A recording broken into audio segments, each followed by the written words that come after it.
ব্লকের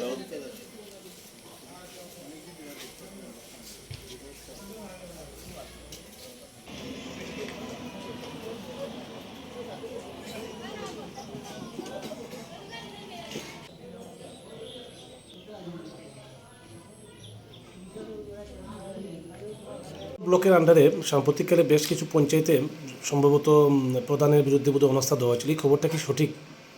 হ্যাঁ, কোন কোন পঞ্চায়েতের বিরুদ্ধে দেওয়া হয়েছে? একটা হলো শ্রীনাথপুর গ্রাম পঞ্চায়েতে, আর ইছাপুর গ্রাম পঞ্চায়েতে, আর নূরপুর, এই তিনটা গ্রাম পঞ্চায়েতে অনাস্থা আনা হয়েছিল আমার অফিসে প্রধানের বিরুদ্ধে? প্রধানের বিরুদ্ধে। তারা কি লিখিতভাবে অভিযোগ জমা দিচ্ছে? হ্যাঁ, লিখিত ফর্ম 2-তে জমা দিয়েছে।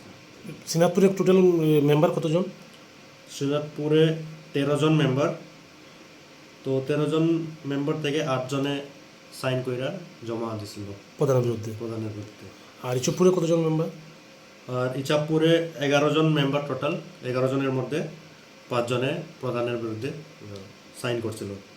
আর নূরপুরে টোটাল মেম্বার হইল 9 জন। 9 জনের মধ্যে 6 জনে সাইন করে প্রধানের বিরুদ্ধে অনাস্থা আনা হয়েছে। টোটাল এই তিনটা গ্রাম পঞ্চায়েতই? হ্যাঁ, এই তিনটা গ্রাম পঞ্চায়েতে, আর অন্য কোনো গ্রাম পঞ্চায়েত